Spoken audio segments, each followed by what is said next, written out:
Alléluia, on dit quoi? Quand on dit Alléluia, on dit Amen. Dieu est bon. Amen. Amen, n'est-ce pas? Ok.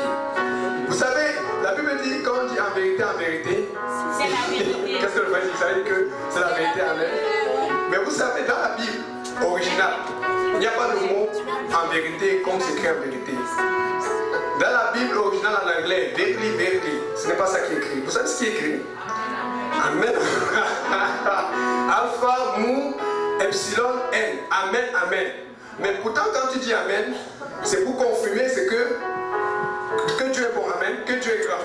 Mais quand tu vois par exemple dans Jean 10, Jean 6 et tout ça, chaque fois avant de parler, Jésus dit en vérité, c'est-à-dire qu'il dit amen, amen. Ce qui veut dire que nous on dit amen après pour confirmer. Lui dit amen avant parce que sa parole est vraie.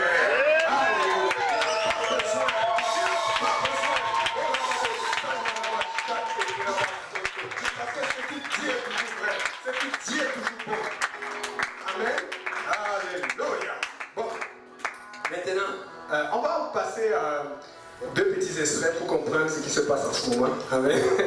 Il y a un sujet qui chauffe, qui est très d'actualité ces derniers temps-là, vous allez comprendre. Mon frère, oui, ça va être des coups extraits et puis... mais ça...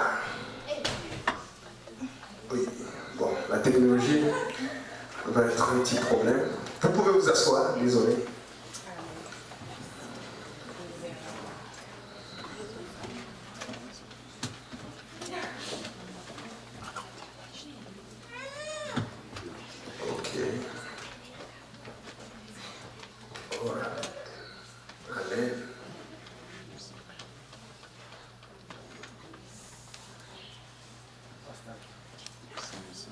Oui, le son est enlevé.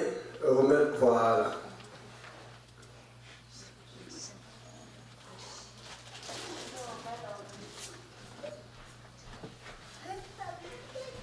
Ne faites pas. J'ai commencé tout expressement pour que nous ayons le temps de tout finir. Et aussi, un peu plus de volume, pour que tout le monde puisse participer et personne ne rate son bus. Amen. Avant, c'est un peu là où on était là où je t'avais vu tout à l'heure. Vers 5 minutes. 5 minutes.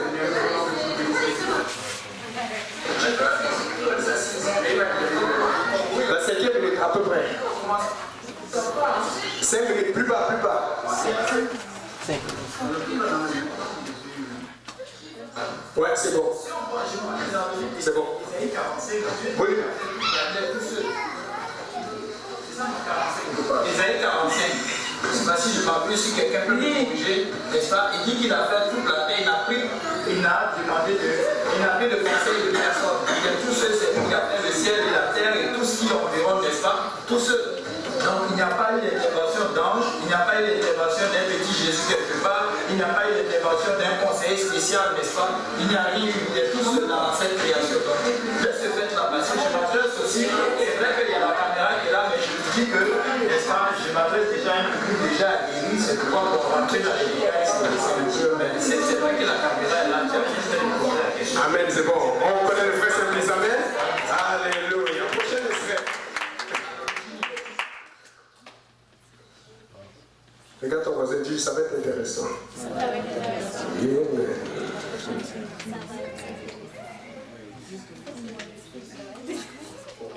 Ne dis pas que tu as perdu le lien.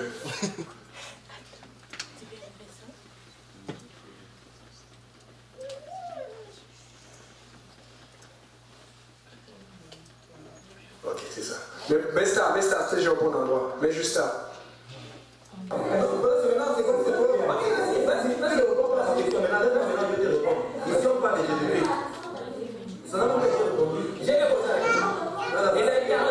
Isaïe 46. Dis le nom, il faut dire le nom. C'est qui? Le nom, c'est qui le nom? Le nom, c'est qui? Ok, oh, je vois qu'est-ce qu'il veut faire. Il veut que j'ajoute un lettre, parce que c'est écrit Elohim.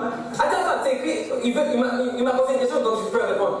C'est écrit Elohim, Dieu viendra. C'est pas écrit l'Éternel viendra, parce que l'Éternel représente Yahweh. Parce que eux, dans le Louis Séguin, l'Éternel c'est le nom du Père. Mais là, le verset ne dit pas l'Éternel. C'est écrit Dieu viendra. Et tu veux que je mette un nom à ça? C'est écrit Proverbe 30, 5. C'est lui qui ajoute. enlève dans la parole de Dieu est tellement clair. C'est ce que j'ai ajouté moi. Écoutez, Donc, donc comprenez ce que j'essaie de dire. laisse-moi finir. Il a dit qu'il veut. Écoute, ici là, le nom, je vais te donner le nom et je vais appuyer selon les Écritures. Isaïe 35, dites à ceux qui ont le cœur troublé, prenez courage, ne craignez point, voici votre Dieu. Je t'ai posé la question, tu n'es pas obligé de répondre. La vengeance viendra à la république. Quelle est la première différence que vous remarquez entre les deux? La façon de parler. Oui, mais il y a une différence plus claire que ça là. Pardon? Ben, regardez bien, regardez les deux. Il y a ça aussi, mais il y a quelque chose que j'attends. Amen, il n'a pas sa Bible. Et le frère s'est dit qu'à 2 Bibles, c'est lui. Ça, c'est la première remarque d'un apostolique. Un apostolique compte toujours sur sa Bible. Donc aujourd'hui, on va apprendre à défendre le nom de Dieu de la façon apostolique. Amen. C'est très important. On va prier le Seigneur. Seigneur Jésus, nous prions pour que ta main soit soutenue, que tu ouvres les portes, Seigneur, les portes de la compréhension, Papa, de ta parole, afin que nous puissions la prêcher partout, ici à Montréal, hors de Montréal et à travers le monde, au nom de Jésus. Que tout le monde dise au nom de Jésus. Frères et sœurs, nous sommes en train de grandir. Et nous avons déjà beaucoup d'églises un peu partout. Et nous allons conquérir le Québec. Mais c'est avec la parole de Dieu que nous allons conquérir le Québec. Et des événements comme ça, il y en aura de plus en plus. Et c'est vous qui allez défendre le nom de Dieu dans vos écoles. Amen. Amen. Mais je me suis rendu compte que plusieurs d'entre nous connaissent, d'autres ne connaissent pas, mais on ne sait pas c'est quoi le niveau de connaissance. Donc je me dis qu'on va faire ça comme une petite prédication, jeu ou enseignement. Amen. Je pense qu'on a toutes les églises représentées ici. N'est-ce pas? Ce que je vais faire, c'est que je vais juste enseigner un peu pendant 15 minutes. Pourquoi? Parce que je vais vous montrer comment défendre le nom de Dieu. Il y a quelques petits principes, je ne veux pas rentrer dans les détails. Il y a des choses dans lesquelles tu dois rester quand tu es en train de parler de Jésus-Christ ou de Dieu qui est manifesté en Jésus-Christ. Amen. Que tu sois en train de débattre ou d'enseigner ou d'expliquer ou de discuter, il y a des choses que tu dois garder dans l'esprit. Et quand tu gardes ces choses dans l'esprit, tu ne vas jamais dévier. Parce que vous allez voir souvent, moi ça m'est arrivé par le passé, quand on entend parler de Dieu, des fois tu commences à partir de verset en verset, après tu ne sais même plus là où tu étais au départ. Et c'est ça le problème, parce que c'est ça que l'ennemi fait. Il embrouille. Vous avez vu comment notre frère, il parlait un peu de tout. Finalement, on ne savait plus s'il parlait des années 45 ou de Jean ou de... Et ça, c'est le travail de Satan. Amen. Donc, maintenant, ce que je vais faire, c'est que je sais qu'il y a beaucoup de gens qui ont des questions sur l'unicité. Vous allez toutes les plonger ici, là. Amen. Et c'est pas moi, c'est vous qui allez répondre. Je vais vous expliquer comment. Au fur et à mesure que j'enseigne, il y aura des questions qui vont pleuvoir. Et vous avez peut-être déjà des questions. Maintenant, on va former des groupes. Je pense qu'on a l'église de Montréal ici, n'est-ce pas? Donc, on va commencer par eux. Je vois ce que je remarque en premier. On va mettre le frère Snyder. Si quelqu'un peut me mettre 2 chaises ici, là. On peut avoir 2. Merci, mon frère Brunel. Tu es Montréal, ou tu es à Saint-Laurent? Les deux, ok. On va mettre en Montréal pour épauler le frère Snyder. C'est eux qui vont répondre comme ça. On va voir quelle église est la plus enseignée. Si c'est le pasteur Luc qui enseigne avec force, si c'est le pasteur Lionel, si c'est le pasteur Serge à Pierrefonds. Non, le pasteur Kausi, c'est le bishop. Lui n'a rien à voir là-dedans. C'est lui qui nous a tous formés. Mais ça devant. À Saint-Laurent, on va mettre le pasteur Serge, c'est lui l'assistant. Amen. parce que si tu commences à dire, parce que Kausi est à l'origine de Saint-Michel, de tout ça, donc on ne peut pas le classifier quelque part. C'est pas sa faute. Mais ça tourne devant comme ça.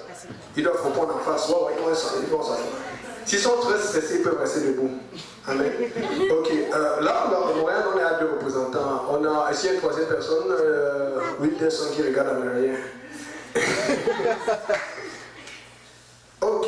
À l'est, qu'est-ce qu'on a qui est de l'est? Elle a sa crainte. En plus, dernièrement, elle se préparait sur l'unicité, donc elle ne peut même pas fuir. Hein? Oui, le frère K, papa. Bon, il va rester un peu en arrière parce qu'il doit aider pour filmer. Il est chanceux. Mais je vais appeler le frère Luc Paul. Comme ça, la soeur Clémence va faire. Amen. Frère Luc Paul. Sinon, le pasteur Abou va dire que, mais comment on n'avait pas pu représenter l'Est? Amen. Saint-Laurent. Daniel. Oui, frère Daniel. Et puis le frère Brunel même. Tu vas ton frère, vous allez vous épauler. Si vous avez des questions, vous pouvez noter sur le papier, vous pourrez commencer à mettre dans le panier. Amen. Qui d'autre à Saint-Laurent?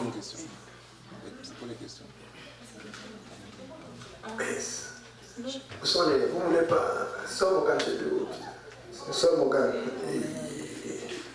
Comment vous vous cachez comme ça? Saint-Michel. Ah, frère Pierre n'est pas là. Il y a qui de Saint-Michel ici? La sœur Kelly. Oui. Ah, sœur Kelly, pardonne-moi, des fois, on la voit tellement avec nous ici, là, et partout qu'on se dit qu'on oublie que c'est une Saint-Michelienne. Il y a qui d'autre qui peut épauler la sœur Kelly? Bon, on va quand même, je vais choisir la sœur qui vient pour épauler la sœur Kelly, parce que là, on ne va pas abandonner Saint-Michel. Je ne sais pas où le frère Pierre, on va lui envoyer un message après. Hochelaga. Sœur Loretta. Oui, la sœur Melou, Saint-Michel, merci, papa. Sœur Melou, tu n'as pas échappé comme ça. C'est pas vrai. Hochelaga, il y a la sœur Loretta. Et puis Jessica, bien sûr. Même si elle se cache là, elle va. Sœur Loretta, c'est Jessica. Même si la sœur Jessica, c'est une bombardeuse de questions au pasteur, on va voir si elle a retenu tous les réponses. Pierrefond. Aïe, fais-moi, c'est pas là. Ok. On va prendre le frère Joël, il va représenter Pierrefond. Le frère Joël va représenter Pierrefond. Et puis le frère à côté, le frère Raël. Mais les gars, nous sommes en train de défendre. Vous voyez, si vous n'êtes pas capable de défendre devant vos frères qui croient déjà à l'unicité, comment vous allez défendre devant les non-frères qui ne croient pas à l'unicité, les petits frères quand même? Amen. C'est ça le problème. Et il faut qu'on soit prêt. Amen.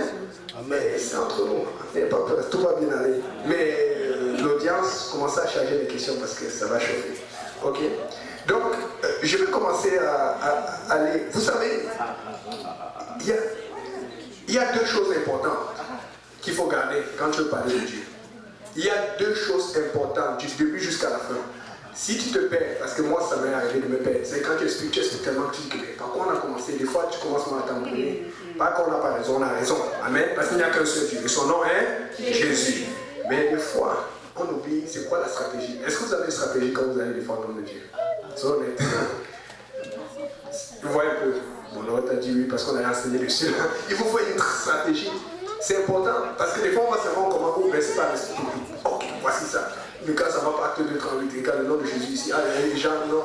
Il faut une stratégie. Il faut savoir où tu commences et où tu finis. Amen. Amen. La première chose qu'il faut enseigner qui est plus importante, on est sur la première à noter. Amen. Deutéronome 6, versets 4 à 7. Si quelqu'un peut lire, on va tous participer. Quelqu'un là peut shooter.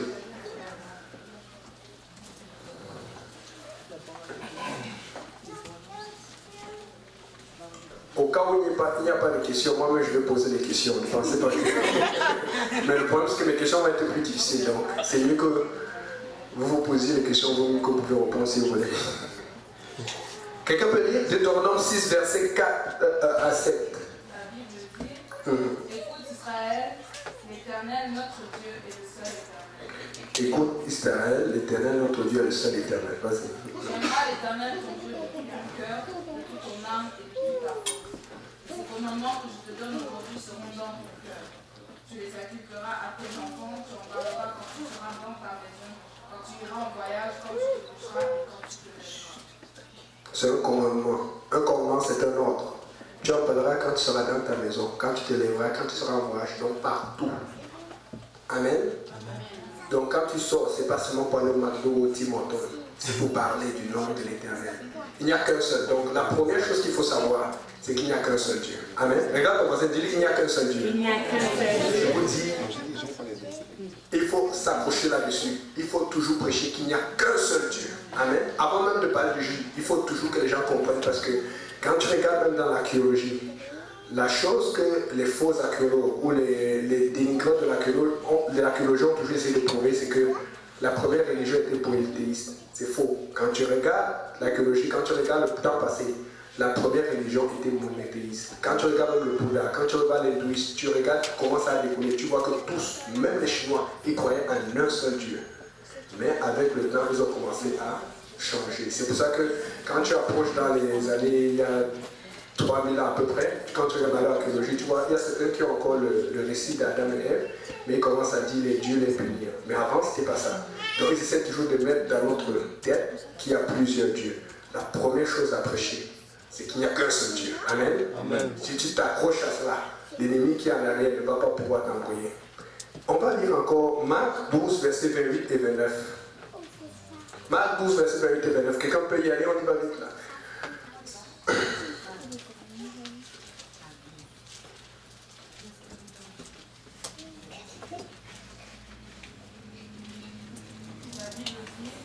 Un esprit qui les avait encore discutés, sachant que Jésus avait bien écouté les Sadducéens, s'approcha et lui demanda quel est le premier de tous les commandements.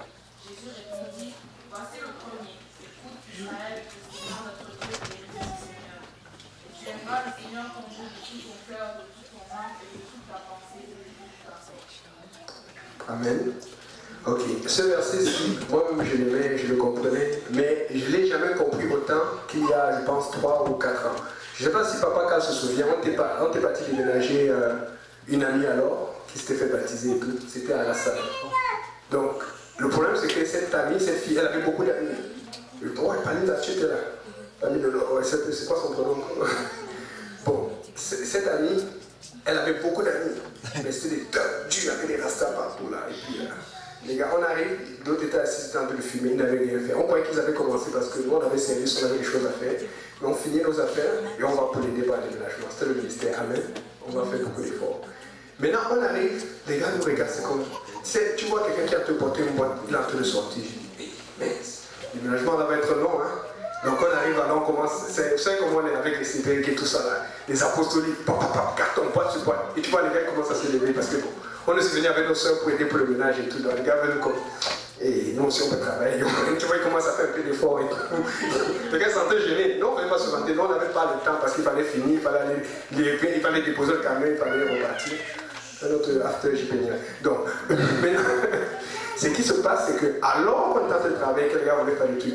Comme d'habitude, vous connaissez les apostoliques, on est tombé sur le sujet. Et puis on commence à donner des points sur les témoignages, des choses comme ça. Et puis un gars, il était touché, mais comme ce gars était à côté, il voulait faire le Dieu, il voulait résister. Et vous savez ce qu'il m'a dit? Il m'a dit, ah, mais Jésus a dit, aime ton prochain comme toi-même. Et que ça va aller. Mais j'étais embrouillé, j'ai dit, hey, il a quand même raison, hein. Mais ça m'est venu comme ça. Et puis c'est là où le Seigneur m'a rappelé ce verset, il m'a dit, le premier commandement. Or, vous avez vu que aime ton prochain comme toi-même, ça vient après cela. Or, le Seigneur Jésus lui-même a dit, voici le premier commandement, c'est tu aimeras le Seigneur ton Dieu de tout ton cœur, de toute ton âme, de tout tes forces et de toute ta pensée. Et je lui ai sorti, j'ai dit, hey, c'est vrai ce que tu as dit. C'est bon quand Dieu te donne des choses là-dessus. Là. J'ai dit, mais est-ce que tu sais que tu es en train de parler du second commandement? Est-ce que tu as vu le premier? Il dit, hein? J'ai dit, ok, je sors la Bible, je vais faire, j'ai dit que voici le premier. Est-ce que tu aimes déjà le Seigneur ton Dieu de tout ton cœur? Est-ce que tu l'aimes de toutes tes forces, de toute ta pensée? Et là, tu pourrais sentir comment le regard commence à baisser. Parce que, et c'est là où j'ai compris une chose, c'est que si tu aimes le Seigneur de tout ton cœur, de toutes tes forces, tu vas aimer ton prochain comme toi. Si tu aimes le Seigneur de tout ton cœur, tu vas payer ta dîme. Si tu aimes le Seigneur de ton cœur, tu vas vivre une vie de sainteté. Amen. C'est parce que Dieu, c'est-à-dire qu'il savait en donnant le premier commandement. Et c'est là où tout est lié. Donc, il faut prêcher. Il n'y a qu'un seul Dieu. Amen. Amen. Ok. Lisons un peu Ésaïe 42, verset 8. Ésaïe 42, verset 8. Si quelqu'un là, il peut shooter. C'est là mon nom. Et je ne donnerai pas ma gloire à un nom, ni mon honneur au visage. Voici les premières choses qui sont accomplies. Et je suis dans mon nom des nouvelles. Mais je ne donnerai pas ma gloire à un autre. S'il ne donne sa gloire à personne, c'est qu'il n'y a que lui seul qui peut avoir la gloire. Amen. Dis à ton voisin, il n'y a qu'un seul Dieu. Ésaïe 43, verset 10 à 13. La Bible dit, vous êtes mes témoins, dit l'Éternel, vous et mon serviteur que j'ai choisi, afin que vous le sachiez, que vous le croyez et que vous compreniez que c'est moi. Avant moi, il n'y a pas été formé de Dieu, et après moi, il n'y en aura point. C'est moi qui suis l'Éternel, et hors moi, il n'y a point de sauveur. C'est moi qui suis l'Éternel, et hors moi, il n'y a point de sauveur. Il dit, vous êtes mes témoins, vous et mon serviteur que j'ai choisi. Le serviteur, c'est qui? Amen. Afin que vous le sachiez, parce qu'il y a quelque chose qu'il faut savoir. Afin que vous le croyez, parce que des fois tu connais la nouvelle, des fois tu sais quelque chose, des fois tu ne crois pas. Après l'avoir su, tu dois y croire. Amen. Afin que vous le compreniez. Parce que des fois, tu crois. Et c'est là où moi je pense que la majorité, ou certains, ou la plupart d'entre nous sommes. Nous croyons, mais nous ne comprenons pas. Parce que pour comprendre, il va falloir faire un effort. Pour comprendre, il va falloir aller chercher. Pour comprendre, il faut aller lire. Tu vas suivre les prédications de personnes, ça va te donner une direction, mais c'est pas assez. Toi-même, tu vas aller creuser. Toi-même, tu vas aller prier. Amen. C'est très important. Et vous comprenez que c'est moi. Avant moi, il n'y a point été formé d'autre Dieu. Donc il n'y a pas un autre Dieu qui existait à un certain moment ou à un certain date. Il n'y a qu'un seul Dieu. Amen. Amen. Ésaïe 44, verset 6 et 8.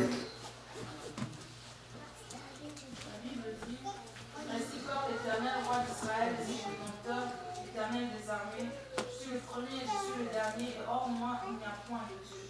Qui a comme moi fait des prédictions, qui me le déclare et me le fait. Depuis que j'ai fondé le peuple ancien, qui annonce l'avenir de ce qui doit arriver. N'ayez pas peur, ne tremblez pas, ne tenez pas des longtemps annoncés, déclarés, vous êtes mes témoins. Y a-t-il un autre Dieu que moi? Amen, c'est bon.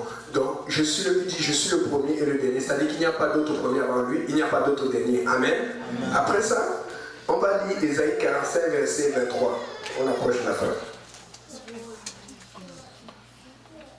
Je le jure par moi-même, la vérité sort de ma bouche et ma parole ne sera point révoquée. Tout genou fléchira devant moi, toute langue jurera par moi. Ok, ici c'est pour terminer, conclure le premier point. Parce que le premier point c'est qu'il n'y a qu'un seul Dieu. Amen. Le second point maintenant c'est le suivant. Jésus est Dieu manifesté en chair. Lisons Philippiens 2, verset 10.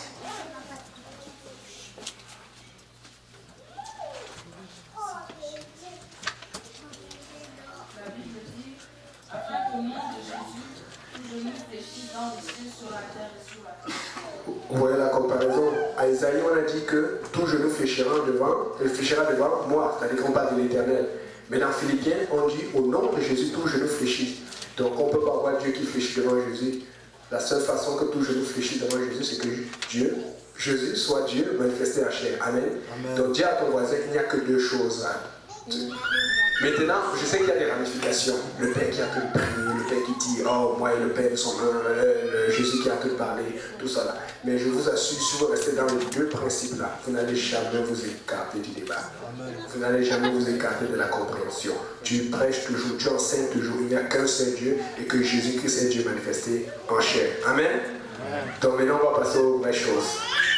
Par qui est-ce qu'on va commencer? Bon. Saint-Michel. Mais si vous voulez mettre Saint-Michel en avant comme ça, là. Attends, je vois là où il y a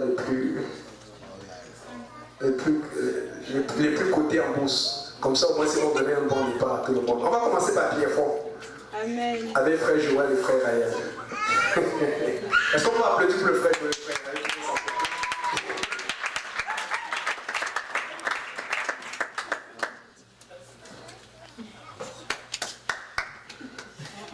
Vous en faites pas, je vais chronométrer, ça va juste 5 minutes.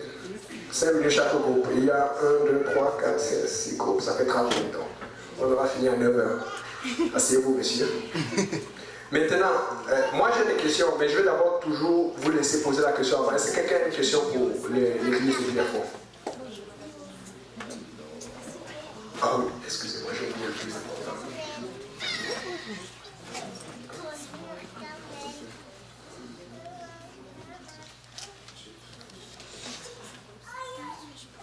Quelqu'un a une question? Non? Oui? Ok. Moi je vais poser ma question. Genèse 1, verset 26. J'ai lu au nom de Jésus. Puis Dieu dit, faisons l'homme à notre image, selon notre ressemblance, et qu'il domine sur les poissons de la mer, sur les oiseaux du ciel, sur le bétail, sur toute la terre et sur tous les reptiles qui rampent sur la terre. S'il vous plaît, est-ce que vous pouvez m'expliquer pourquoi Dieu parle faisons? Est-ce qu'ils sont nombreux? Est-ce qu'il est seul? Merci. Vous pouvez avoir un temps de réflexion si vous voulez, vous pouvez shooter directement. Ça fait partie du chrono.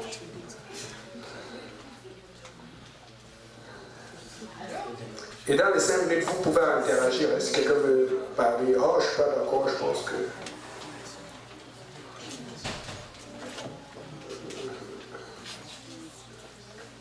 Préparez vos questions, s'il y a d'autres questions entre temps.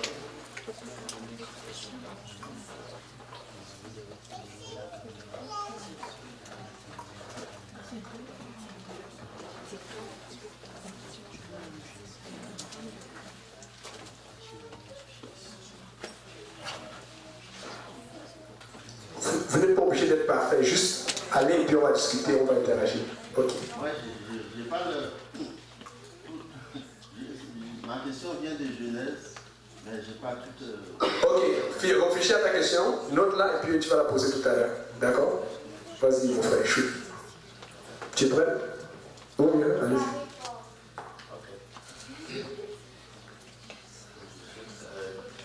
Dans Genèse 1, 26, le nous ne représente pas une pluralité de personnes, mais plutôt une pluralité d'attributs, parce que Dieu se parle à lui-même. Et pour faire ça de la façon la plus simple, lorsqu'on regarde par exemple les 5 livres de la Bible, celui qui les a écrits, c'est Moïse, donc Genèse en fait partie.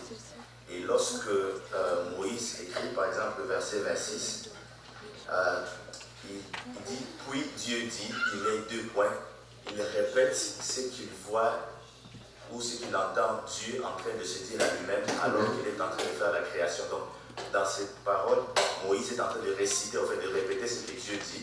Il dit, créons l'homme à notre image, pardon.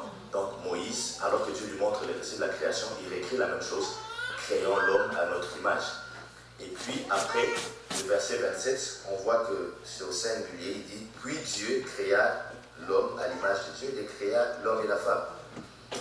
Là, c'est Moïse qui est en train d'écrire. Maintenant, il a dit, ok, pendant la création, Dieu parlait à plusieurs éléments, il a parlé à la terre. Quand il arrivait, il créait l'homme, il s'est parlé à lui-même, il a dit ceci, créant l'homme à notre image, parce que Dieu a plusieurs attributs, c'est un nom de majesté, il se parle lui-même. Mais après avoir fini de se parler, il voit Dieu en train de créer l'homme, et il écrit, Dieu créa, là il nous raconte, il dit que ok, c'est Dieu qui a dit créons l'homme à notre image. Au verset 27, je suis en train de le voir, lui seul en train de créer l'homme et la femme. Donc le verset 26, c'est une répétition ou une narration de ce que Dieu dit. Et au verset 27, il est en train d'écrire ce qu'il voit Dieu en train de faire. Et il voit un seul Dieu en train de créer l'homme et la femme. C'est pourquoi on passe du pluriel au singulier en passant du verset 26 au verset 27. Amen. Est-ce qu'il y a quelqu'un qui a une intervention par rapport à ça? Pas d'intervention? Oui, mon frère. Je vais citer le verset. Ok. Dieu a dit que voici que l'homme est devenu comme l'un de nous. L'un s'écrit et nous s'écrit. Okay. Il n'y a pas juste nous, mais il y a le. Oui, je vois. Ok. Frère Joël, il a posé. Frère Ariel aussi, bien sûr, il ne faut pas. Le droit du silence. Ben, je pense que c'est encore. On retombe encore dans le lieu de majesté. Dieu qui dit que l'homme est devenu comme moi, comme Dieu, lorsqu'il parle de lui-même, il fait référence toujours au pluriel, donc il dit que l'homme est devenu comme moi, il utilise. Ça reste toujours dans le lieu de majesté. Amen. Mais je ne suis pas satisfait parce qu'après nous, il y a l'un. Il n'y a pas juste nous, l'un de nous.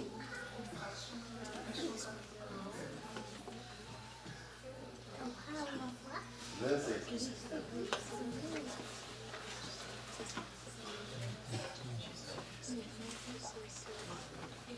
Je pense que c'est Genèse 3, verset 22.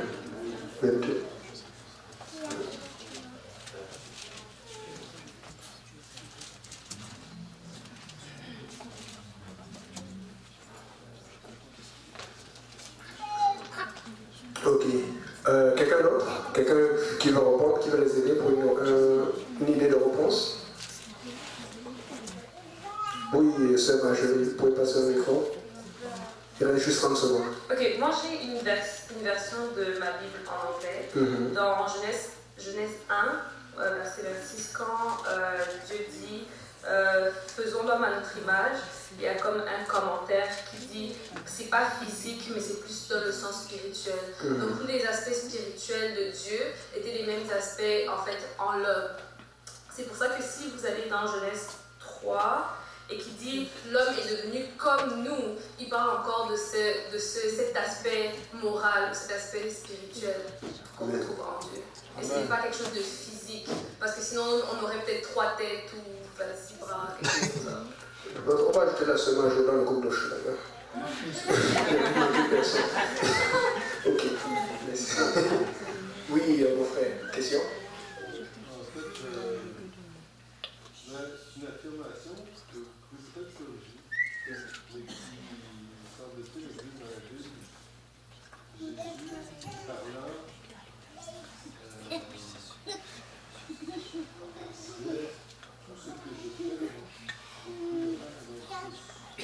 c'est Jean 12, verset. Je vais donner le verset. Ça, c'est la prochaine question pour le prochain groupe. Attendez, mon frère, je vais donner le verset tout à l'heure. Ça, c'est une bonne question. Vous pouvez libérer le frère Joël et le frère, on peut les applaudir. Donc, le prochain groupe, c'est nul autre que le groupe de Montréal, non? Est-ce qu'on peut recevoir le groupe de Montréal? Frère Wilson, venez s'il vous plaît. Frère Snyder, ça, ce sont les éléments, il est bien la nécessité de Dieu. Et juste pour vous faire un résumé rapide, regardez bien, Genèse 1, verset 6, Genèse 3, verset 22, Genèse 9, là où il dit détruisons, descendons et détruisons la tour, il faut remarquer deux choses. Lorsque Dieu parle, il utilise toujours la forme plurielle, parce que Dieu c'est une majesté. Mais lorsque Dieu agit, il utilise toujours la forme singulière. Parce que quand tu es en action et que tu es en train de raconter quelque chose, quand tu utilises le pluriel, tu es obligé de mettre 2 ou 3 personnes. Mais quand tu es en action et tu racontes quelque chose, quand tu utilises le singulier, c'est parce qu'il n'y a qu'une seule personne qui agit. Mais pourtant, quand toi tu parles de toi, tu dis voyons voir, qu'est-ce que je peux faire? Qu'allons-nous faire aujourd'hui? Tu peux, même un roi peut toujours parler de lui au pluriel, sans toutefois être avec beaucoup de gens. Vous comprenez un peu? Mais quand tu es en action, tu dois toujours parler au singulier. Vous allez voir ce qui veut dire que si dans la Bible, vous trouvez une action qui est faite au pluriel, là on aurait un problème. Mais chaque fois que Dieu agit, c'est au singulier. Amen. Tu peux approcher la chaise, on va mettre ça là. Mon frère, tu vas pas y aller. Ok, je vais partir le chrono. Mon frère, je vais rapidement trouver ton verset. Je sais où c'est.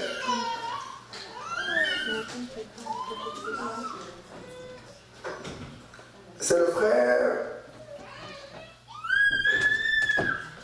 J'ai oublié le nom, c'est le frère Guillaume. Guillaume, ok, enchanté.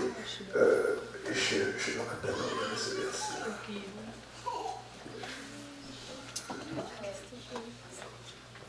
Ok, c'est bon, j'ai trouvé notre verset. Jean 14, verset 12. J'ai lu au nom de Jésus, et puis je vais partir au chrono. En vérité, je vous le dis, celui qui croit en moi fera aussi les œuvres que je fais, et il en fera même de plus grandes que celles-ci, parce que je m'en vais à mon Père. C'est ça le verset? C'est ça? Ok. Mesdames, messieurs, s'il vous plaît, vous pouvez expliquer. Mais en fait, ce qu'on m'a dit, c'est peut-être un autre évangile, parce que la citation que j'ai entendue, c'est texto, tout ce que je fais, que le Père fait littéralement. Ok, il y a une citation qui dit ce que je fais, je l'ai vu faire de mon Père. Non. Parce que tout ce que je. Oui, mais c'est ça que je veux te dire. Oui, ça c'est ça que je veux dire. C'est pour ça que je vais te suivre, parce qu'il faut qu'on aille. C'est pour ça qu'il faut lire, c'est pour ça qu'il faut qu'on ait le verset. Parce que si on ne lit pas, on va faire l'erreur que. Non, ce que vous venez de citer, c'est ce qu'on a lu. Mais c'est pour ça qu'il faut avoir la citation exacte. Peut-être que ça existe, mais pas dans la forme que vous l'avez citée. Ok, je vais le relire encore une autre fois. En vérité, je vous le dis, celui qui croit en moi fera aussi les œuvres que je fais, et il en fera même de plus grandes que celles-ci, parce que je m'en vais à mon Père. Oui, mon frère, chute.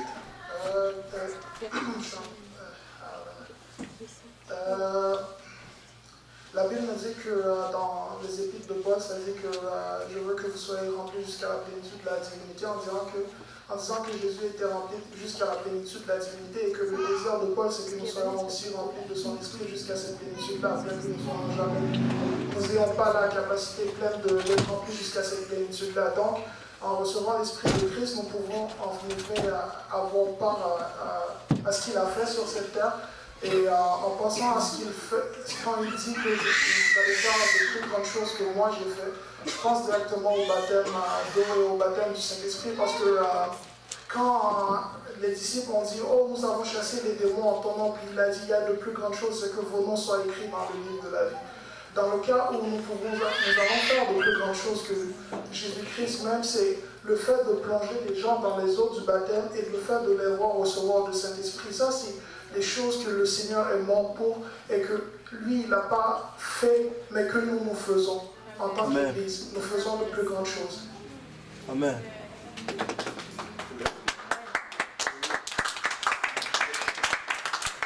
Notre question, puis après Emmanuel, et puis je pense que ça va chuter bientôt. Juste une dernière question. Ok.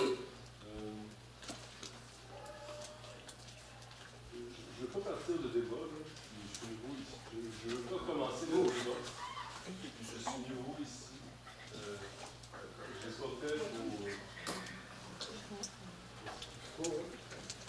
je ne veux pas démarrer de débat, je n'ai pas fait vos études bibliques. Je suis peut-être beaucoup plus ignorant que vous, mais j'ai beaucoup étudié la spiritualité. Ce que je vais dire, ça va peut-être choquer, mais je pense qu'on est ici pour... C'est une question? Ben, c'est une affirmation comme ce que j'ai fait. Est-ce que c'est possible? Ben, si c'est plus une question. Pour le reste, on va voir les questions d'abord. Une question peut-être qui contient l'affirmation. Mon impression, qui est personnelle et qui est partagée par des auteurs sur Jésus, dirait que Jésus, au début, était un homme. Était un homme avec des imperfections qui se serait repenti de ses péchés au cours de sa vie avant d'incarner Christ. Donc, ce qui me fait comprendre que le chemin qu'il a fait jusqu'à la croix, jusqu'à son Père, en fait, ça renchérit ce qu'on a étudié dans le verset précédent.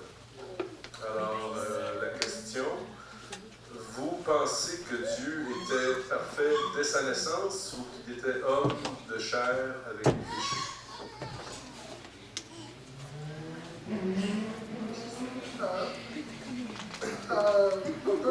Un peu désolé de vous contredire un peu. Une des affirmations que vous avez faites, c'est que Jésus-Christ est né en tant qu'homme, puis après à personnifier à Dieu. Le fait, c'est que dès sa naissance, dans le temple, déjà il y a eu un homme qui est venu, qui a loué le Seigneur pour dire qu'en fait, mes yeux ont vu ton salut. Donc, déjà, ça nous dit que le Seigneur n'est pas né en tant que juste un enfant. Déjà, à l'enfance, c'était le salut. Et de deux, quand Marie a rencontré la mère de Jean-Baptiste, déjà dans le ventre, il a dit, la mère de Jean-Baptiste a dit, wow, il y a quelque chose qui se passe. Donc cet enfant-là n'est pas juste un enfant qui est né juste un enfant, puis après a péché, puis après a retrouvé une voie, mais il était lui-même la voie. Depuis ce que nous ont annoncé les Anciens Testaments et ce que les prophètes nous ont annoncé déjà à l'avance, c'est que Dieu allait venir en chair pour racheter son peuple, c'est-à-dire vous et moi. Le fait, c'est que non, il n'y a pas de Dieu qui est imparfait, mais Dieu a accepté de se décharger de sa gloire pour pouvoir venir en Christ pour mourir pour nous. S'il était imparfait, si Christ était imparfait, il ne pourrait pas mourir pour prendre tes péchés. Au début, la Bible nous dit qu'il n'a jamais péché.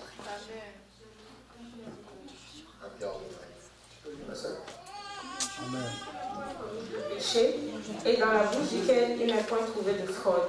Et 2 Corinthiens 5, 21, celui qui n'a point connu le péché, il a fait devenir péché pour nous, afin que nous devenions en lui justice de Dieu.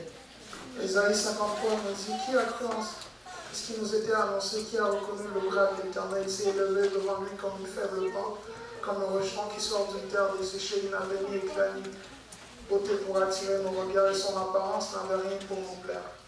Là, on parle de Jésus-Christ. En aucun cas, il nous parle qu'il a péché. En fait, c'est parce qu'il n'a pas péché. Lorsque vous lisez Ésaïe 53 de l'Ancien Testament, il nous parle directement de pourquoi il a souffert. Il n'a pas souffert pour ses propres péchés. Il n'a pas souffert pour atteindre une justification quelconque auprès de Dieu. Il n'a pas souffert pour lui-même, il a souffert pour nous. De sorte qu'il dit, à cette époque-là, c'était rare de trouver un juste qui meurt pour un... À peine mourait tout pour un juste. C'est-à-dire, si Schneider était un juste, puis il se faisait arracher, puis il allait mourir. Et moi, je savais qu'il était juste. Et moi, j'allais dire, oh mon Dieu, moi je suis coupable, je vais accepter de mourir pour lui parce que lui, il est trop bon. La Bible nous dit que c'était à peine que quelque chose comme ça arrivait. Mais lui, qui était juste, est venu mourir pour des pécheurs. Amen. Amen. Ok, on va applaudir le bruit. C'est une question, mais ils ont 5 minutes là. Merci beaucoup, frère Digan, frère Snyder et frère Richardson. Amen. Alléluia. Le prochain groupe, par le moindre, le groupe de Saint-Michel. Sœur Viviane, Sœur Kelly, Massa et puis Sœur Melouse Dante. Alléluia.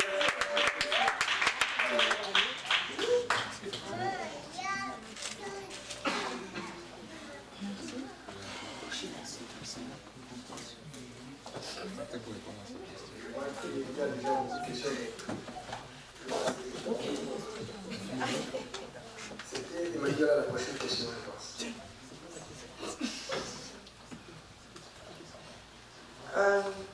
La Bible dit dans 1 Corinthiens 15, si je ne m'abuse. C'est 1 Corinthiens 15 à partir du verset 27. Dieu en effet a tout mis sous ses pieds, mais lorsqu'il dit que tout lui a été soumis, il est évident, comme dit, on parle de Christ, que comme Dieu a tout mis sous les pieds de Christ, mais lorsqu'il dit que tout lui a été soumis, il est évident que celui qui lui a soumis toute chose est accepté. Et beaucoup de trinitaires utilisent ce passage pour dire que, en fait, c'est Christ et Dieu sont deux personnes différentes, parce qu'après il dit qu'à la fin, le Fils sera lui-même soumis à Dieu. Donc, si on peut élaborer ce passage.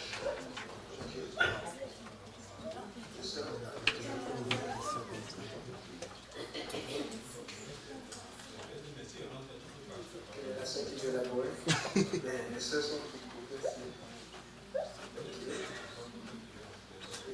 on a la phrase.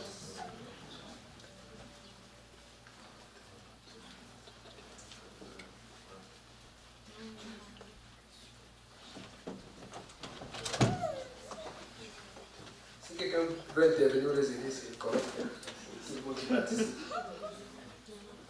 La sœur Emmanuel est partie quelque chose sur le reste.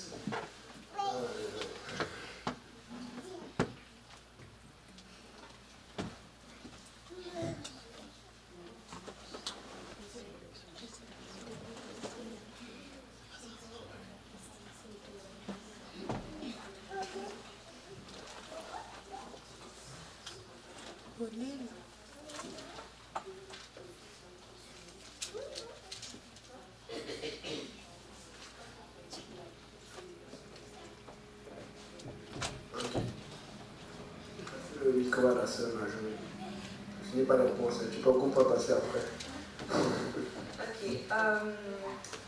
Dans le verset 27, dans ma version, de comment ils ont écrit, en fait, quand il dit que le Fils va être finalement sujet au Père, ça fait référence à la chair et pas à l'esprit qui habite en Christ. Est-ce que ça répond à la question?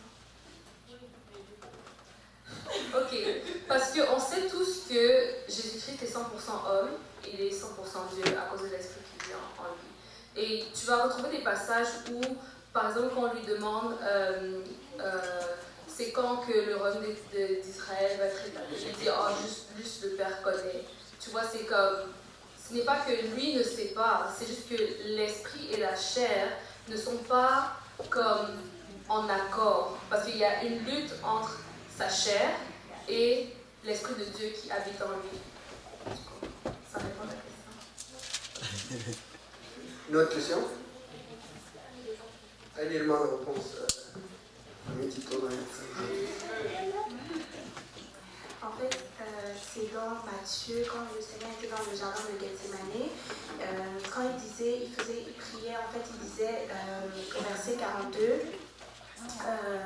il s'éloigna une seconde fois et pria ainsi, mon Père, s'il est possible que cette coupe s'éloigne sans que je la boive, que ta volonté soit faite. Donc, comme Marjorie disait, c'est pas que Jésus priait au Père dans le sens où, que c'était deux personnes distinctes. C'est plus parce qu'il fallait que sa chair se soumette à ce que l'esprit, à là où l'esprit allait le conduire en fait. Et il allait le conduire à la croix. Donc il fallait que sa chair se soumette à la volonté de l'esprit qui habitait pleinement en lui.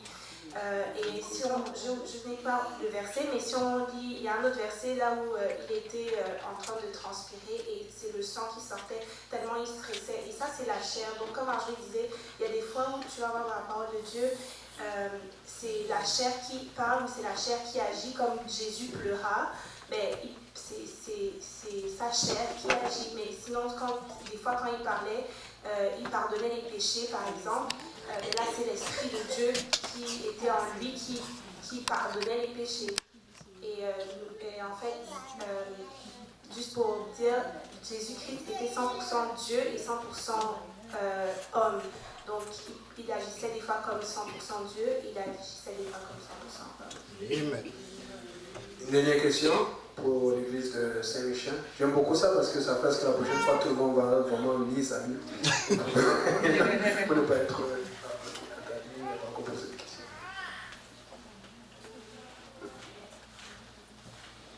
J'ai une question. Mon question est la suivante. Lorsqu'on regarde dans Jean 14, le verset 6, Jésus-Christ lui-même lui dit, je suis le chemin, la vérité et la vie. Nul ne peut venir du Père s'il ne passe pas qu'à moi. Et à propos de mes questions, qu'est-ce qu'on pourrait expliquer parce qu'à travers plusieurs chapitres dans la Bible, je vois que Jésus-Christ, quand il prie, il dit « Père, je remets mon esprit entre tes mains ». Il fait alliance avec plusieurs mots qui montrent qu'il existe un Père. Et c'est pourquoi je pose cette question-là. Vous voulez ou il y a une soeur qui peut vous aider ici? Vous allez d'abord relire le verset parce qu'il n'a pas bien noté le verset. Ok. Le verset c'est Jean 14. Verset 6. Je lis pour ma soeur. Jésus lui dit, je suis le chemin, la vérité et la vie. Personne ne vient au Père que par moi. Ok. Mais quand on regarde le verset 6, il dit ne viens au Père. Quelque chose que le pasteur nous a appris. Si quelqu'un est ici et que je lui dis, il peut venir à moi, il ne peut pas aller à moi. Il peut venir à moi, mais il peut aller à quelqu'un d'autre. Amen. Donc quand Jésus est en train de parler, il a dit, personne ne vient au Père. Si le Père était quelque part d'autre et que lui, il était ici, il allait dire, personne ne va au Père que par moi. Mais il a dit, personne ne vient au Père. Donc il était en train de dire de lui le Père. Amen. Et si on continue à lire tout le chapitre, ceci ne fait qu'être exprimé parce qu'on a vu que Philippe a dit montre-nous le Père. Ça c'est au verset 8. Philippe a dit Seigneur, montre-nous le Père et cela nous suffit. Et Jésus lui a dit il a dit il y a si longtemps que je suis avec vous et tu ne m'as pas connu, Philippe. Celui qui m'a vu a vu le Père. Amen. Comment donc dis-tu montre-nous le Père? Donc le Père, ce n'est pas une personne distincte ou une entité distincte du Seigneur Jésus-Christ. Jésus-Christ est le Père. Amen. Alléluia. Oui, on va d'abord, on va laisser partir le groupe de Saint-Michel. Vous voyez que le temps passe rapidement, n'est-ce pas? Amen. Et puis après, le prochain groupe, c'est le groupe de Schlaga. Et puis, on va répondre à la deuxième partie de la question de mon frère. Je me rappelle, je n'ai pas oublié. Et puis après, on va prendre une question de Solange, une question de n'est-ce pas? Ok. On va d'abord, le groupe de Schlaga, s'il vous plaît, sœur Marjorie, sœur Loretta. Allez-y, asseyez-vous. Et sœur Jessica. Il faut gagner. Ce n'est pas le fond. Ok. Oui, on va venir. Tu vas passer tout à l'heure. Bon. Ok, la question ici, c'est que mon frère a posé, parce que je ne veux pas qu'il se sente comme lésé, c'est quand Jésus prie au Père. Est-ce que vous pouvez expliquer? Jésus prie au Père. Il y a plusieurs exemples. Je vais donner un exemple. Jean 17, verset 1 à, je crois, 6. Rapidement.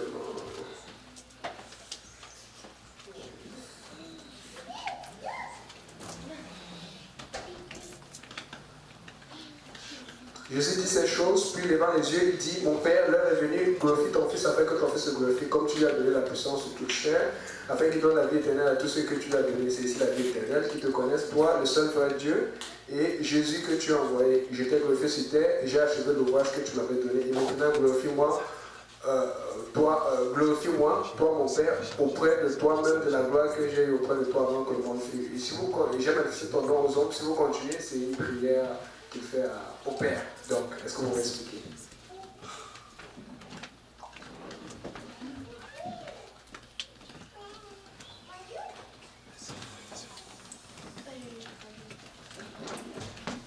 Sinon, le frère Brunel va vous aider, il se propose. Ben, honnêtement, je pense que ça revient un peu à ce qu'on a dit tout à l'heure. Quand on voit souvent Jésus comme faire des prières au Père, mais c'est vraiment par rapport à le 100% homme et 100% Dieu. Donc, je ne sais pas si ça répond à la question en général. Mon frère va envoyer votre sac.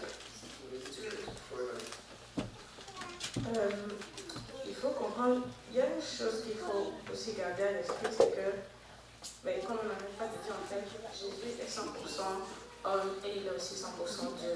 La Bible nous dit dans le livre de Colossiens, Colossiens 2:9, que, on va lire la Bible.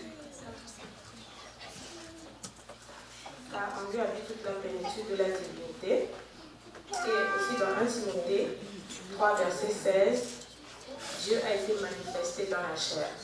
Maintenant, il y a un passage où Jésus est en train de prier, je pense que c'est justement dans le jardin de Gethsémane, où il disait que l'esprit est bien disposé, mais la chair est faible. Et en tant qu'exemple, il fallait toujours soumettre notre chair à l'esprit de Dieu. En tant qu'homme, il était fatigué, il avait faim et tout, mais en tant que Dieu, il pouvait pardonner les péchés. C'est pour cela quand il a pardonné les péchés, les pharisiens disaient, toi qui es homme, comment est-ce que tu peux pardonner les péchés? Or, il n'y a que Dieu qui peut pardonner les péchés. Et donc, c'est normal qu'il prie au Père.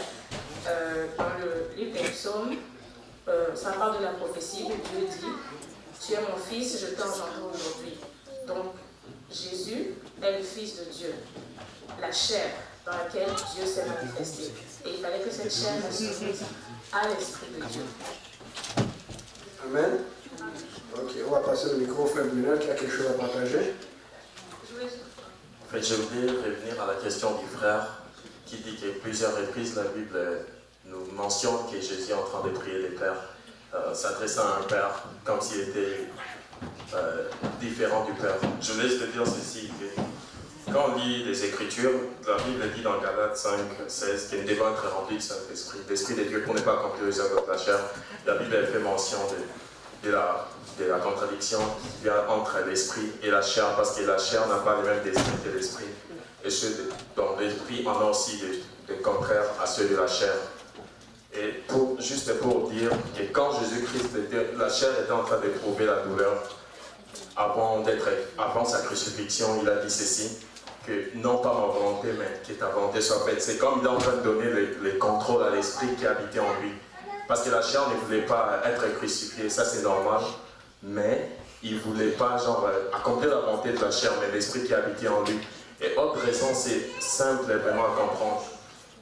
Si Jésus-Christ ne priait pas, nous les chrétiens, à quoi bon prier? On ne prierait pas parce qu'on disait, lui qui est Dieu, lui qui était notre Seigneur, il ne priait pas, pourquoi je prierais? C'est aussi un des arguments pour dire qu'il priait pour nous servir d'exemple, parce qu'on priait pourquoi? À cause de la chair.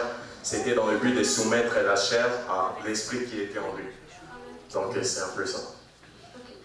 Est-ce que je peux... Oui, vous avez encore 1 minute 40 secondes. Ok, est-ce qu'on peut afficher rapidement 1 Timothée 3,16 comme Timothée 3,16. Je vais le lire en anglais, mais vous allez suivre avec moi, parce que moi j'ai une autre version. And great, we confess, it is the mystery, the hidden truth of godliness. He, Jesus Christ, who was revealed in human flesh, was justified and vindicated in the Spirit, seen by angels, preached among the nations, believed in the world, taken up in glory. Donc, en fait, la version dit que le Dieu, celui qui a été manifesté en chair, en fait, c'est Jésus-Christ. Et c'est Dieu, parce que le mystère de la piété le mystère de Dieu, en fait, c'est Jésus-Christ. Jésus-Christ manifesté dans la chair. Question? Ok, un dernier commentaire, puis on va passer l'enfant dernier groupe. Commentaire ou question? Commentaire, question après. Donc, moi je dis pourquoi Jésus-Christ priait, c'est juste selon ce que j'ai dit par rapport à Philippiens 2,6, que Jésus-Christ priait, c'est juste pour combattre l'orgueil de l'humanité. Parce que Dieu dit, il résiste aux orgueils, mais il fait grâce aux humbles. Lorsque nous regardons Philippiens 2,6, ça dit que lequel existait en forme de Dieu n'a pas regardé comme une proie arrachée d'être égal à Dieu.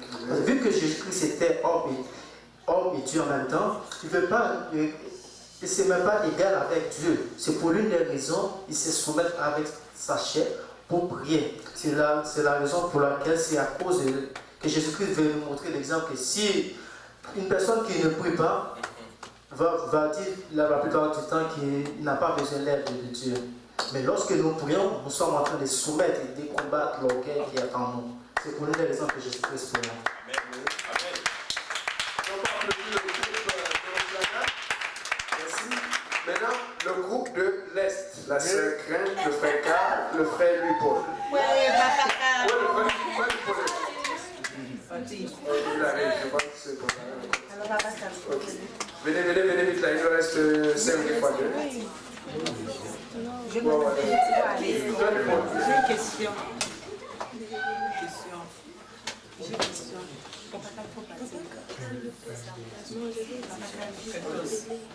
Je vais passer le micro à quelqu'un qui avait une question.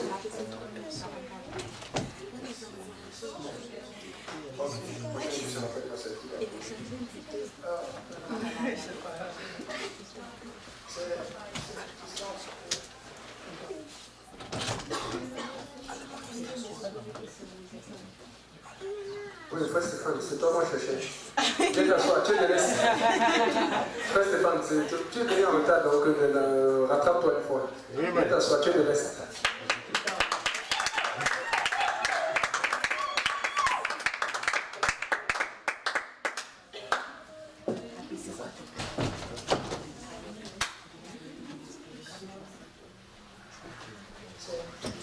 Oui, vas-y, chute. Ok, c'est une question pour de la sagesse, parce que hier j'ai regardé un peu du débat. Ça parle de la sagesse, puis certains pensaient que la sagesse c'était Christ, parce que dans Proverbe 8, ça dit moi, l'Éternel m'a possédé dès le commencement de ses voies, avant ses œuvres les plus anciennes, à partir du verset 22, dès ses voies. Dès le commencement, avant l'origine de la terre, je fus enfanté quand il n'y avait point d'abîme, quand point de source chargée d'eau, avant que les montagnes fussent affermies, avant que les collines existaient, je fus enfanté, il n'y avait encore fait ni la terre, ni les campagnes, ni les premiers atomes de poussière. Lorsqu'il disposa les cieux, j'étais là. Lorsqu'il traça un cercle à la surface de l'abîme, lorsqu'il fixa les nuages en haut et que les sources de l'abîme jaillirent avec force, lorsqu'il donna une limite à la mer pour que les hommes en franchissent. Je voudrais savoir... c'est quoi votre point de vue par rapport à ceux qui disent que la sagesse, en fait, quand ils parlent dans Proverbe 8, que la sagesse existe à le premier, les créations de Dieu, qu'est-ce que vous en pensez, si c'est Jésus-Christ ou pas?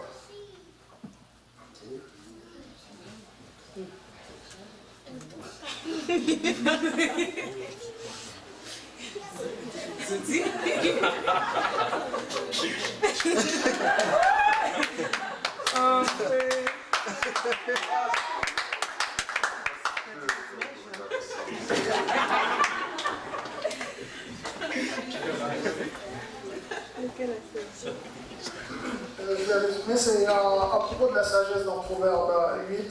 Il y a certains, quand ils entendent que dans Proverbe 8, ça dit la sagesse est la première création de Dieu. J'ai été créé dès le commencement. Il y a certains qui pensent que, en fait, cette sagesse-là, c'est Christ. Alors, je voulais savoir votre point de vue par rapport à ça. Qu'est-ce que vous en pensez de la sagesse? C'est à partir du verset 22. Dans la Bible, il dit, l'Éternel m'a possédé dès le commencement de ses voies, avant qu'il fît aucun de ses œuvres. J'ai été établi depuis l'éternité, dès le commencement, dès l'origine de la terre. J'ai été engendré lorsqu'il n'y avait point encore d'abîme ni de fontaine riche en eau. En fait, bon, pour moi, dans ma propre compréhension, on voit souvent fils de l'homme et fils de Dieu. Bon, on dit souvent, bon, quand on faisait le débat, le frère disait Jésus est le bras de Dieu. Mais il a dit qu'il y a un trône. Comment on peut dire qu'il y a un trône? Ça veut dire, est-ce qu'on s'assoit comme ça? En fait, de la compréhension, dans Matthieu, Jésus dit que depuis que je suis avec vous, vous avez vu le Père. Il a dit, avant qu'Abraham était, je fus. Parce qu'il ne faut pas seulement se baser en fait sur un seul verset, mais il faut lire la Bible en entier en fait. Il faut lire la Bible de Genèse à Apocalypse pour comprendre que Jésus, dans le contexte, Jésus ne pouvait pas dire qu'il était Dieu. Parce que, en fait, on devait dire qu'il avait blasphémé. Mais, bon, on dit aussi qu'il parlait en parabole. Ça veut dire. Oui, en fait, c'est ça ce que je voulais dire.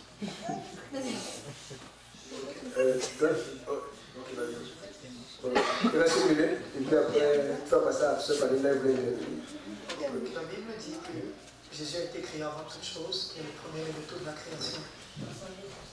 Oui, mais s'il y a deux premiers, on a un problème. Donc forcément, c'est Jésus qui est de parler. C'est lui qui a la sagesse, il a la connaissance et tout. Donc, moi je pense comme ces gens, que c'était Jésus que la Bible dit. Suffit. Donne la sœur. C'est bon. Répète alors. Répète ce qu'il a dit. Oui, c'est ce que je voulais dire aussi, dans le sens que vu que la Bible nous dit qu'au commencement, Dieu créa le ciel et la terre. Du coup, quand j'y pensais, j'étais comme, si au commencement c'était le ciel et la terre, et on dit que la sagesse était créée bien avant tout ça, ça veut dire que la sagesse c'est juste Dieu. Ok, on va d'abord laisser le groupe de l'Est partir. On va les applaudir. Amen. Ok, on va faire venir le dernier groupe et puis vous allez pouvoir charger. Amen. Le groupe de Saint-Laurent, le frère Daniel, le frère Brunel et la sœur Morgane, s'il vous plaît.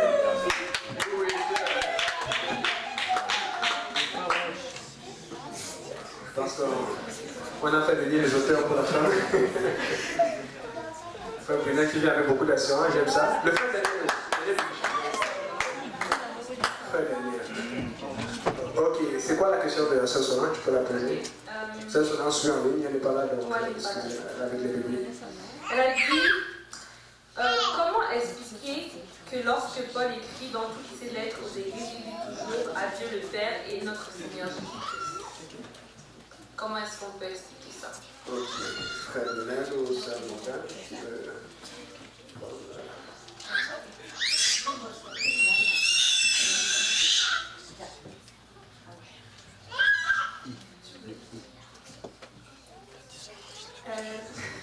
En fait, c'est pas le et, c'est pas un et d'association, c'est pas comme s'il dit Jésus-Christ qui est de ce côté et Dieu le Père qui est de ce côté. C'est plus comme si je disais que Marjorie c'est ma sœur et ma meilleure amie. C'est pas que ça fait d'elle deux personnes. C'est vraiment parce que c'est une personne, mais elle est ma sœur et ma meilleure amie. C'est dans ce sens-là que Paul écrit dans toutes ses lettres, il dit toujours Jésus-Christ et Dieu le Père. Donc, il y avait un autre verset que le pasteur Lionel nous avait donné à une conférence, j'ai oublié le verset, mais il disait que la maman de... Et sa mère aussi, wow, ouais. C'est un bon verset. Bon, mais je me rappelle, j'avais noté ça. Les salutations. Oui, qui est ma mère aussi, ouais. Et donc c'est dans ce sens-là que Paul écrit le « et ». Ok, j'ai un autre verset rapidement que je vais partager qui dit la même chose. Juste savoir qu'en grec, le « et » c'est « kai ». « Kai » ça veut dire « et », l'addition, ou ça veut dire « lui aussi ». Et dans plusieurs versets, on voit et, on se dit que c'est l'addition. Mais il y a plusieurs versets où c'est juste lui aussi la même chose. Je vais donner un verset là où ça dit la même chose. Vous allez pouvoir me dire que c'est l'addition. Lisez Jean 20, verset 17. Je lis rapidement pour le sauver le temps. Jésus lui dit, ne me touche point, car je ne suis pas encore monté vers mon Père. Mais va vers mes frères et dis-leur que je monte vers mon Père et votre Père, vers mon Dieu et votre Dieu. Est-ce que le Père de Jésus, ce n'est pas votre Père? Est-ce que le Dieu de Jésus, ce n'est pas votre Dieu? Donc il a entendu, je monte vers mon Père, lui-même qui est votre Père. Vous comprenez un peu? Ou vers mon Dieu, lui-même qui est votre Dieu. Sinon, on va vous dire qu'il y a deux pères ou il y a deux dieux. Amen. Donc c'est juste ça. Prochaine question. Oui, mon frère.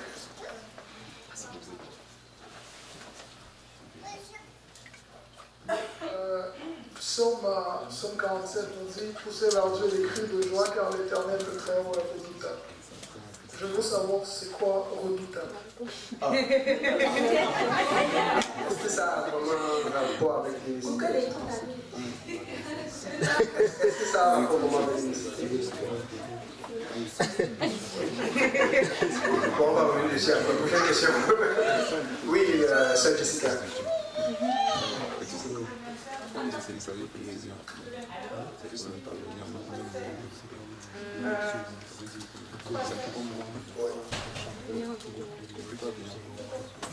C'est la place où il dit j'ai baptisé et une colonne qui sert et par rapport à Dieu. C'est pas vraiment. C'est quelque chose. Oui, c'est ça, c'est 3,16. Je peux dire pourquoi. Et quand Jésus eut été baptisé, il sortit incontinent de l'eau, ça c'est notre version un peu plus. Et à l'instant, les cieux s'ouvrirent sur lui et Jean vit l'Esprit de Dieu descendant comme une colombe et venant sur lui. En même temps, une voix vint des cieux lui dit, c'est ici mon fils bien-aimé à qui j'ai mis toute mon affection. Donc, en fait, je dirais dans la perspective d'un grand croyant, comment on peut se dire que Jésus-Christ, qui est Dieu, quand on dit dans les évangiles que l'ange Gabriel et tout, l'Esprit de Dieu a été formé dans le ventre de Marie, et comment ça se fait qu'à l'âge de 30 ans à peu près, qu'il reçoive encore l'Esprit, alors qu'on a dit que c'est l'Esprit de Dieu qui a été formé dans le ventre de Marie, mais par la suite, il y a une colombe qui redescend pour qu'il l'Esprit, s'il vous plaît, m'expliquer. En lisant ces versets, on ne voit pas que la Bible mentionne que Jésus-Christ a reçu l'Esprit. La Bible dit, les cieux s'ouvrirent et il vit l'Esprit de Dieu descendre en forme d'une colombe, venir sur lui. Dans quel sens? On pourrait expliquer ça de cette façon si simple. Nous savons que Dieu est ici avec nous. Il est au Congo présentement. Il est en Haïti, il est en Éthiopie. Dieu n'est pas limité. Le fait que la Bible mentionne que l'Esprit de Dieu est descendu en forme d'une colombe, c'était peut-être, je vais dire, juste pour attester, comprendre, attester sur sa divinité, afin qu'on puisse le glorifier. Parce que plusieurs doutaient un peu de sa position, étant Dieu manifesté dans la chair. Mais Jésus-Christ n'a pas l'Esprit. Jésus-Christ applique corporellement toute la plénitude de la divinité en lui. Donc il y avait déjà en lui dès sa naissance. C'est pas qu'il a reçu, il est né sans l'Esprit, et puis il l'a reçu à l'âge de 30 ans. Un peu dans ce sens-là.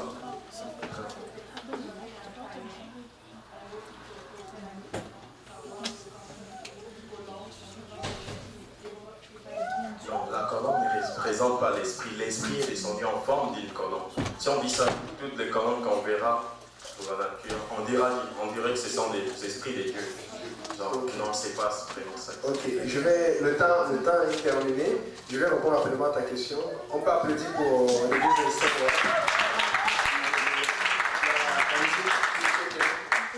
Ok, rapidement, le verset de Jean 1, verset 31, montre que c'était un signe pour Jean. La Bible dit, et pour moi je ne le connaissais pas, mais je suis venu baptiser l'eau afin qu'il soit manifesté à Israël. Jean rendit encore ce témoignage et dit, j'ai vu l'Esprit descendre sur lui du ciel comme une colombe et il s'est arrêté sur lui. Pour moi je ne le connaissais pas, mais celui qui m'a envoyé baptiser l'eau m'avait dit, celui sur qui tu verras l'Esprit descendre s'arrêter, c'est celui qui baptise du Saint-Esprit. Jean a besoin de merci. Et si tu regardes partout dans l'Ancien Testament, chaque fois qu'on devait poindre un roi, quelqu'un d'important pour un ministère. David, on l'a point avec de l'huile. Le Saint-Esprit représente l'huile. Saul, on l'a point avec de l'huile. Ça, c'était cette onction que Dieu descendait pour qu'on voit qu'il avait l'approbation de son ministère. Tu te regardes sur l'Ancien Testament en Lévitique, où l'homme, tu vas voir qu'un souvent sacrificateur commençait toujours son ministère à l'âge de 30 ans. Et Jésus avait 30 ans quand il a commencé, il fallait qu'on officie son ministère. C'était juste un signe pour officialiser, mais il avait toujours le Saint-Esprit déployant de sa mère. Maintenant, ce que je veux apporter, c'est que, est-ce que vous avez remarqué que tout le monde est là, mais il y a encore beaucoup de questions. C'est la volonté de Dieu. C'est parce que nous ne cherchons pas ça à la maison. Parce que c'est la volonté de Dieu que nous allons chercher, nous allons comprendre comme nous avons lu dans le verset et que nous allons expliquer ça à la vidéo. C'est pour ça que vous, si vous remarquez bien, on peut rester ici 1 heure, 2 heures facilement. Parce qu'il y aura question après question.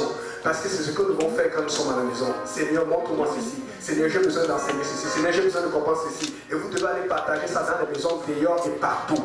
C'est pour ça que c'est comme si on aimerait encore discuter, on aimerait rester là. Mais le but, ce n'est pas de rester ici. Le but, c'est de savoir, de prendre conscience que c'est de ça que Dieu a parlé quand il dit allez faire de toutes les nations des disciples. Parce qu'un disciple ne peut pas devenir disciple sans qu'il ne soit enseigné. Il faut enseigner qu'il n'y a qu'un seul Dieu. Amen. Il faut enseigner que le nom de Dieu, c'est Jésus. Si on peut se lever, on peut approcher à l'autel. Les femmes à ma droite et puis les hommes à ma gauche. Alléluia. Seigneur Jésus, nous t'aimons. Alléluia, Seigneur.